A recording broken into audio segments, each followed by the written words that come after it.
that effective communication is crucial in maintaining a strong and healthy relationship, and that misunderstandings can lead to feelings of frustration, confusion, and disconnection. At the root, the big one, is communication. The most important tool for getting past difference is mirroring, validating, and the empathy bridge.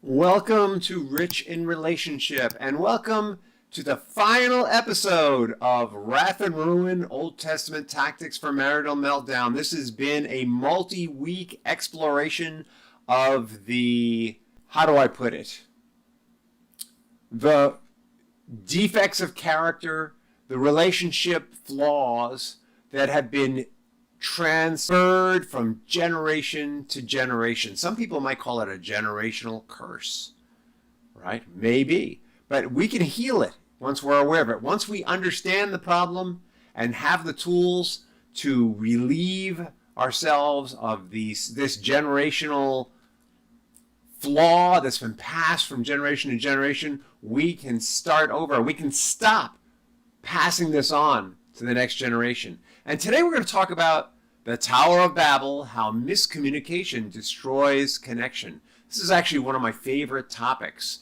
because miscommunication is grounded in many different factors. One of them is that men and women have different kinds of brains. Another can be cultural difference, and yet another can be the emotional state, the emotional hurts from which we are speaking from. So many things that influence our communication. And to wrap up this series, we are going to start with our final story of Jack and Emily. And as usual, the names have been changed to protect the innocent, and any resemblance to characters true or fictional is strictly accidental. Are you ready? In a cozy town known for its lively festivals and warm-hearted residents, Jack and Emily continue to work on their relationship, growing stronger and closer with each challenge they face. Kudos to them for continuing to work on their relationship.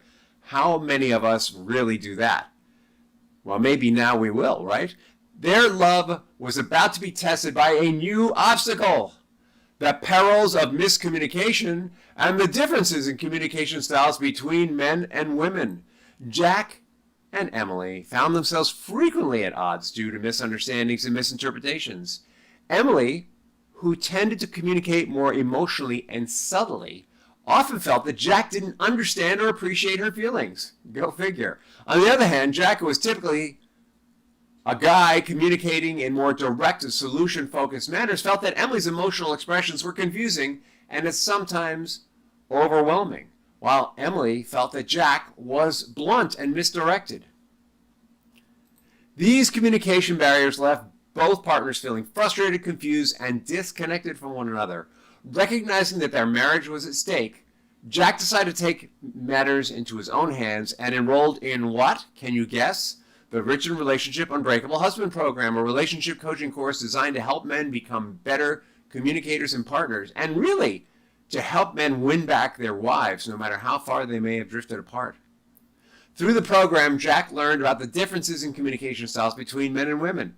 He discovered that men often focus on solving problems and providing solutions, while women tend to seek emotional understanding and validation. Armed with this newfound knowledge, Jack began to practice active listening and empathy when communicating with Emily, making a conscious effort to understand her perspective and validate her feelings before offering solutions. Jack also learned the importance of non-verbal communication, such as body language and tone of voice, and how these cues could convey a message just as powerfully as words, perhaps more powerfully. By paying attention to these subtle signals, he was better able to interpret Emily's feelings and needs, and more importantly, he was better able to manage how he communicated things to her by being conscious of his body language and micro-expressions. As Jack applied the lessons from the Unbreakable Husband program to his marriage, Emily began to notice the positive changes in their communication. She felt heard, understood, and valued by Jack, which in turn encouraged her to be more patient and open his perspective, leading to Jack feeling respected. With their communication barriers gradually dissolving, Jack and Emily found themselves reconnecting on a deeper level. The misunderstandings and confusion of the past that had once plagued their relationship were replaced by empathy, understanding, compassion, trust, and intimacy. Their journey taught them that effective communication is crucial in maintaining a strong and healthy relationship, and that misunderstandings can lead to feelings of frustration, confusion, and disconnection. By taking the time to understand the differences in communication styles between men and women, and practicing to actively listen to one another and be empathetic, Jack and Emily were able to overcome this challenge and strengthen the bond that held them together. Kudos to Jack and Emily, who, wow, I cannot believe their marriage survived so many episodes. Honestly, as we have been going through these episodes, there are so many people who end who end the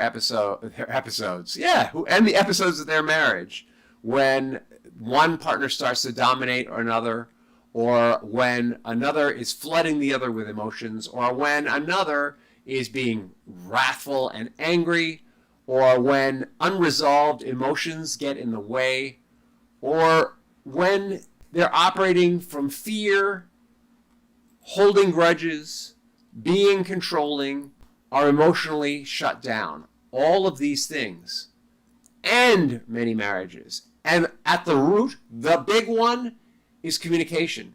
Communication shows up, or the lack of communication breakdown shows up in all of these. Maybe you've noticed in these episodes that consistently these other things lead to what? A breakdown of trust, a breakdown of connection, and therefore a breakdown of communication. And so just understand that there are all these other factors that impact communication. But first, let's just talk about the difference between men and women's brains, all right?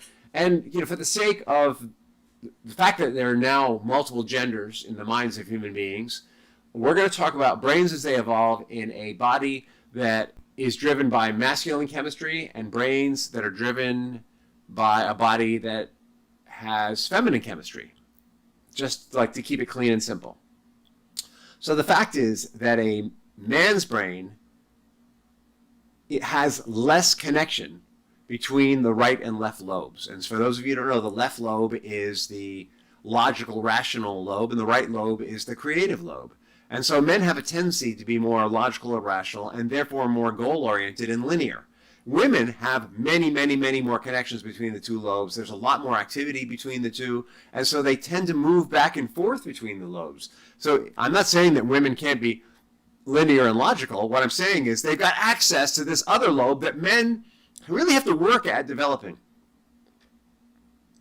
because they don't have the same strength of connection physically that women have. And what that means is that women tend to be more in touch with feelings. By the way, women have better peripheral vision. They notice shifts in micro expressions far better than men. The worst reader of micro expressions, who is a woman, still kicks the ass of the best reader of micro expressions, who's a man. I mean, that's the depth of this difference. And the reason why women tend to be more emotional, as men put it, is they're bouncing back and forth between these two lobes. So they're going to be from the linear to the creative, and they're more in touch with their feelings as a result. Whereas men, who tend to be more left-brained and more linear, tend to override their emotions and honor them less. And I'm not saying that men can't be emotional, and I'm not saying that women can't be goal-oriented, and I'm not saying that men can't be ecologically minded. I'm not saying that these things can't happen. What I'm saying is we're wired differently. And so when we communicate from different places, just the way Jack and Emily did.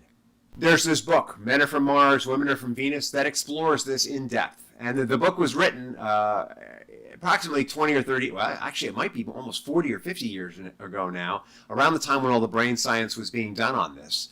And it's just a fact that women communicate differently than men do, and men communicate differently than women do. But it doesn't mean that can't shift and change. And part of what impacts this, by the way, are societal expectations around what a man should be and what a woman should be. So even though societal expectations may have shifted in regard to who the primary breadwinner is, who does the cooking and the cleaning and the child rearing, there are some things that haven't changed. And one of them is that men are bigger physically, and so they naturally fall into the role of protector. As someone who has taught martial arts for years, I can tell you that even though women can be amazing martial artists, if they come up against a really big hulk of a man who can take the hits, that big hulk of a man probably is going to win in the end, unless the woman knows exactly where to hit, when, and how. Because the sheer volume of body and muscle and mass behind it makes a huge difference in the amount of power and how it's delivered. So I've seen women who have amazing kicks and punches, deliver them with efficiency, and I've seen the guy just take it, and then all they need to do is get one good shot in, and that woman is going to feel it in a way that he does not. That doesn't mean she can't take him down by chipping away at him like taking down a big tree, and that does happen. But in all likelihood, the bigger person has more physical strength and more physical endurance. Or a better way to put it would be there's more distance between their brain and the part of their body that's receiving the attack, right? Like that distance makes a difference. All right.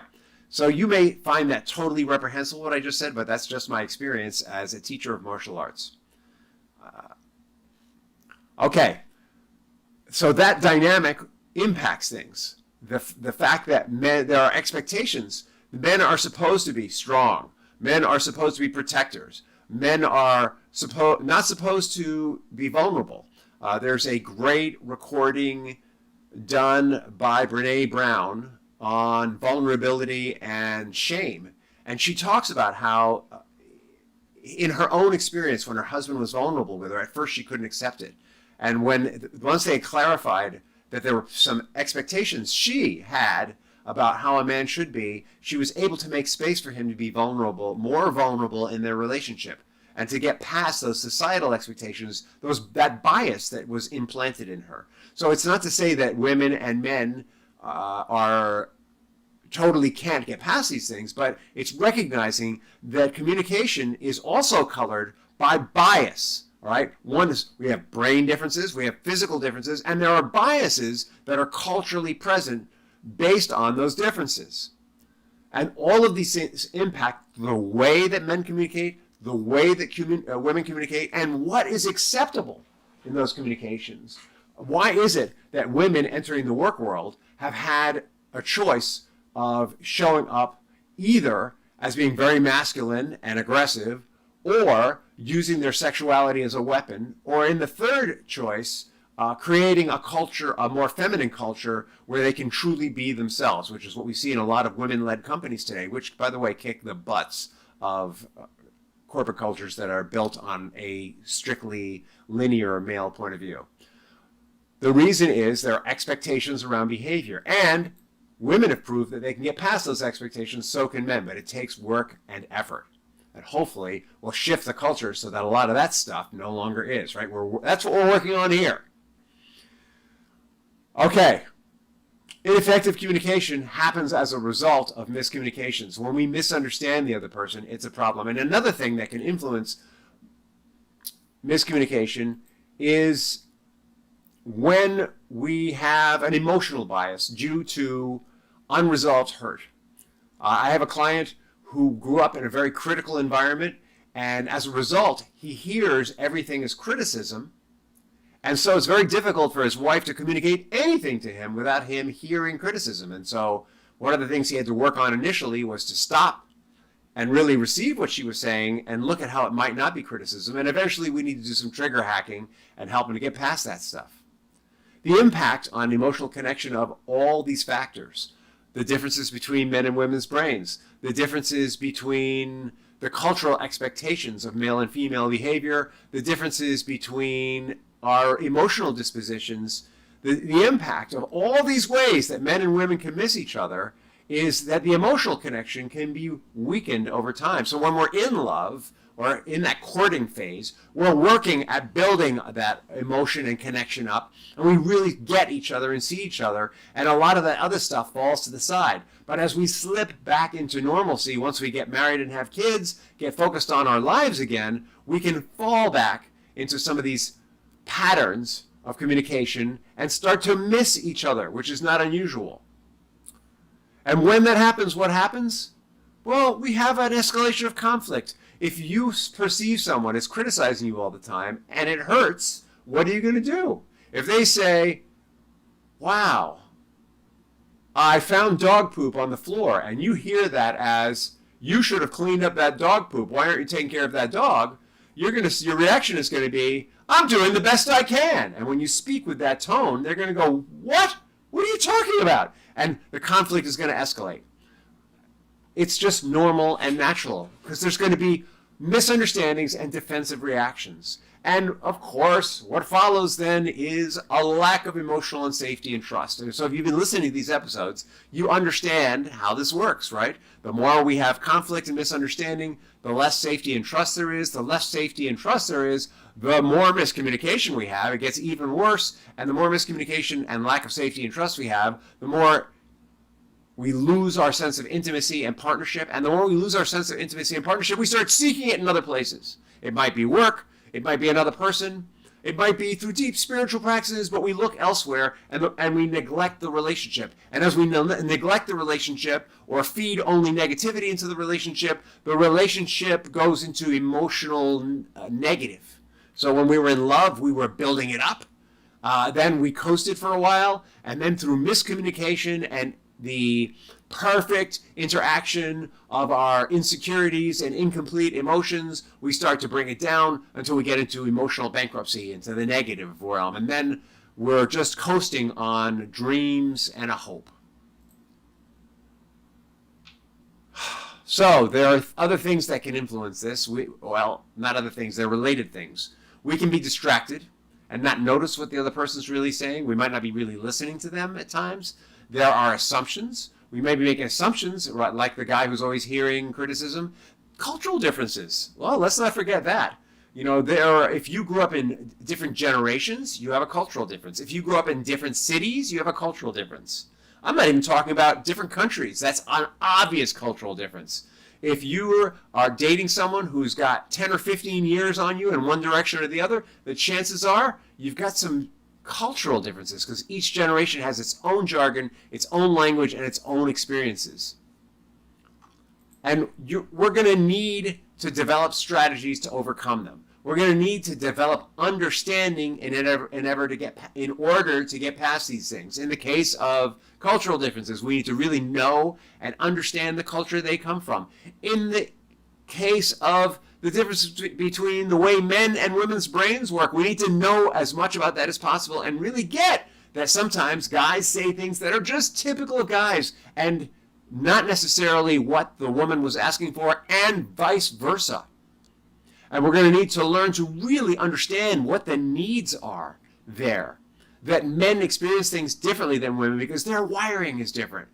And they're having similar but different experiences. We're going to need to understand the differences between someone who sees everything as criticism and someone who feels very alone and disconnected, and how those things can, I'm just making an example, can interact. Or how someone who is, let's go to broader terms, someone who is anxious, has an anxious connection style, can interact with someone who has an avoidant connection style, and what happens when these people get married. There's going to be a perfect dance that they do together. We need to learn, grow, and understand that. Understand these things about each other, and we can get past them, and we can move from these attachment styles once we understand them. But first, we need to understand. And we do all that through active listening or mirroring. You've heard me talk about it in other episodes. That's where we try to show that we really do hear what the other person is saying, and we allow ourselves to be corrected when we misunderstand. All we're trying to do is understand. We might affirm what they're saying, validate what they're saying, show that we get it, and build what we call an empathy bridge here at Rich in Relationship. The most important tool for getting past difference is mirroring, validating, and the empathy bridge. And you can learn more about this in our Unbreakable Husbands program. Jack joined the Unbreakable Husbands program and learned all about this. He learned all about communication skills here. He learned all about releasing his unfinished emotions so that he could be more available for Emily. And you can develop better communication skills when you're in that space. You can be more assertive. You can learn to express anger appropriately and in a way that's nonviolent. That you can eliminate emotional violence. Many men, and sometimes women, speak with high levels of emotional violence. No need for it. It might be culturally driven, by the way. I've worked with couples where someone said, oh, I come from an Italian family or a Greek family. We're just always loud, is what they say. But there are people from other families who find this terrifying, right? And truthfully, I'm not sure that always loud is always good, right? I think it depends on the kind of loud and the feeling. What's the feeling behind it? We want to remain calm. We want to set clear boundaries for ourselves. We want to be really clear about what kind of emotion and energy we are going to allow in our space. When we're going to make a change in our relationship and our communication, the first thing we need to get clear on is, what will I permit? And understand that what will I permit is not, I am king baby and I will not permit this. I will not permit you to do this. It's more like, I will not permit this in my space, so I'm going to move to a space where this is not happening. And we can do that very simply by saying, I am getting upset. Let's revisit this in an hour, in a day, in a week, when I'm calmer. We don't have to put it on the other person. We don't have to say, you're so fired up, it's scaring me. We don't need to go there. That'll just fire him up more. It's also an invitation for more. Instead, we're going to say, I'm feeling a certain way. I need to go. I'm sorry I need to go. And I promise you, we always want to promise that we're going to revisit it. Otherwise, it looks like stonewalling. In fact, a lot of people who are accused of stonewalling are actually trying to reset themselves emotionally. We want to really acknowledge the role of nonverbal communication. Studies show that I think that verbal communication accounts for something like 27% of what people hear. It's something like that. And the rest of it is tone and micro-expressions and body language. And so we want to really acknowledge that if we're sitting there with our arms crossed, turned away, even if we're saying what sounds like the most loving things, our body language is saying, I'm defended and I'm not really taking it in. You know, we need to really understand and be aware of our own body language, because guess what? Body language and micro-expressions are almost always unconsciously generated, unless you're like a really good poker player and you've practiced controlling your body. And really good poker players are hard to be married to, hard to trust them. And last of all, this is big. You know, communication is big. We all need help with communication. I've gotten tons of help. I have said to people that I think I've spent like $500,000 on help, just on help, over the period, the time in my life. And I'm not a spring chicken, so I've had a lot of time to spend that money. By the way, I want to say it was worth every penny. I am worth every penny. So my question to you is, what are you worth? What are you going to do for yourself? And if you want to talk about this, like I'll give you a complimentary call. You can schedule it by reaching out to me at rich@richinrelationship.com, RICHRELATIONSHIP.com, richinrelationship.com. You can go to the website. You can direct message me and reach out to me if you have any questions. I am here for you. And the last thing I want to say is, all of these things that I've been talking about in From Wrath to Ruin show up in everybody's relationships at one time or another. In fact, even though Jack and Emily, thank you, Jack and Emily, have over-dramatized this for us to some extent so that we could really get the impact, the fact is that Jack and Emily, you are Jack. You are Emily. Don't think for a second that you're not. You know, the highest highs and the lowest lows that any human being can achieve and reach or go down to is possible for any one of us. And so take the lessons of Jack and Emily home with you and grow from it and apply it to your relationship and grow that relationship. Because here at Rich in Relationship, we are on a mission to build up parents so that they have joyful and resilient marriages and therefore joyful and resilient children. So that children are no longer collateral damage or are put in the middle or completely disregarded. Right? They should be the central focus of our lives after our relationship. And our relationship should be the central focus of our lives after we take care of ourselves individually. And that, my friends, is a whole nother episode. So thank you again. God bless you and have a great day.